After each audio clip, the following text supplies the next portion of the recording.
اللہم صلی علی سیدنا محمد وبارک وسلم۔ حضرت ابراہیم علیہ السلام کی پہلی شادی اپنی چچا زاد حضرت سارہ علیہ السلام سے ہوئی، لیکن وہ ایک عرصے تک اولاد کی نعمت سے محروم رہیں۔ ایک دن حضرت سارہ نے ان سے فرمایا، آپ علیہ السلام ہاجرہ علیہ السلام سے نکاح کر لیں، شاید اللہ تعالیٰ ان کے بطن سے اولاد عطا فرما دے۔ دراصل یہ سب کچھ من جانب اللہ ہی تھا۔ چنانچہ آپ علیہ السلام نے حضرت ہاجرہ کو اپنی زوجیت میں لے لیا اور پھر شادی کے 1 سال بعد ہی انہوں نے حضرت اسماعیل علیہ السلام کو جنم دیا۔ اس وقت حضرت ابراہیم علیہ السلام کی عمر مبارکہ 86 سال تھی۔ جب حضرت ہاجرہ امید سے تھیں تو فرشتے نے آپ کو بیٹے کی نوید سنائی اور اسماعیل نام رکھنے کو کہا۔ حضرت اسماعیل علیہ السلام 1800 قبل مسیح میں پیدا ہوئے۔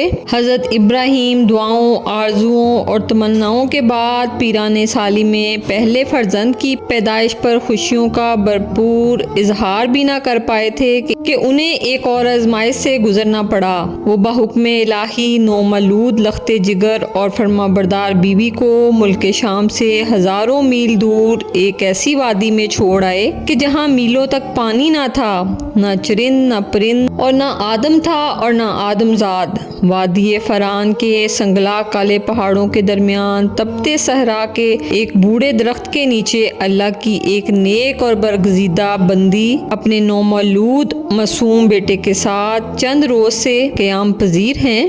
جو زاد راہ ساتھ تھا ختم ہو چکا۔ ماں بیٹا بھوک پیاس سے بے حال ہیں۔ ماں کو اپنی تو فکر نہیں، لیکن بھوکے پیاسے بچے کی بے چینی پر ممتا کی تڑپ فطری امر ہے۔ لیکن اسی لگدگ صحرا میں پانی کہاں؟ جوں جوں لخت جگر کی شدت پیاس میں اضافہ ہو رہا تھا، ممتا کی ماری ماں کی بے قراری بھی بڑھتی جا رہی تھی۔ اسی حالت اضطراب میں قریب واقعہ پہاڑی صفا پر چڑھی کہ شاید کسی انسان یا پانی کا کوئی نشان مل جائے، لیکن بے سود تڑپتے دل کے ساتھ بھاگتے ہوئے ذرا دور دوسری پہاڑی مروا پر چڑھی، لیکن بے فائدہ۔ اسی طرح دونوں پہاڑیوں کے درمیان پانی کی تلاش میں 7 چکر مکمل کر لیے۔ ادھر اللہ جل شانہ نے حضرت جبرائیل امین کے ذریعے شیر خوار اسماعیل کے قدموں تلے دنیا کے سب سے متبرک اور پاکیزہ پانی کا چشمہ جاری کر کے رہتی دنیا تک کے لیے یہ پیغام دے دیا کہ اللہ پر توکل کرنے والے صابر شاکر بندوں کو ایسے ہی بیش قیمت انعامات سے نوازا جاتا ہے۔ حضرت عبداللہ بن عباس رضی اللہ تعالیٰ عنہ سے روایت ہے کہ نبی کریم صلی اللہ علیہ وآلہ وسلم نے فرمایا کہ اللہ پاک حضرت اسماعیل علیہ السلام کی والدہ پر رحمت فرمائے، اور اگر وہ پانی سے چلو نہ بھرتی اور اسے رکنے کا نہ کہتی تو وہ ایک بہتا ہوا چشمہ ہوتا۔ آب زمزم غذا بھی ہے اور شفا بھی، دوا بھی ہے اور دعا بھی۔ اللہ تعالیٰ نے نہ صرف ماں بیٹے کے لیے بہترین غذا کا بندوبست کیا، بلکہ حضرت ہاجرہ اپنے صاحبزادے کے ساتھ وہیں رہ رہی تھیں کہ ایک روز عرب کے قبیلے بنو جرہم کے کچھ لوگ پانی کی تلاش میں وہاں پہنچے اور حضرت ہاجرہ علیہ السلام کی اجازت سے وہاں رہائش اختیار کر لی۔ پھر دوسرے قبائل بھی وہاں آ کر آباد ہوئے، اور یوں دیکھتے ہی دیکھتے وہ سنسان صحرا دنیا کے سب سے مقدس و متبرک اور عظیم شہر مکہ مکرمہ میں تبدیل ہو گیا۔ حضرت ہاجرہ نے بیٹے کی پرورش اور تعلیم و تربیت پر خصوصی توجہ دی۔ 13 سال کا طویل عرصہ جیسے پلک جھپکتے گزر گیا۔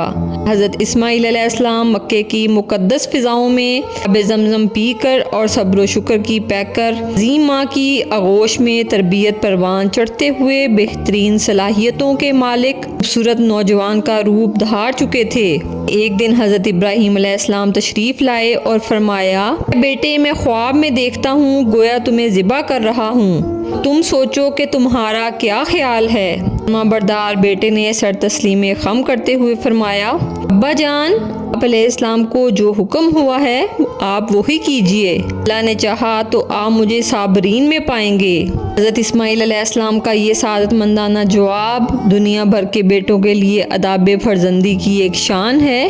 بس ان باپ بیٹے نے اللہ کے حکم کے سامنے اپنا سر تسلیم خم کیا، اللہ تعالیٰ نے ان کو کامیابی سے نوازا۔ اللہ کریم ہمیں بھی اپنی ماننے کی توفیق عنایت فرمائے اور اپنے سعادت مند بندوں میں شمار فرمائے، آمین۔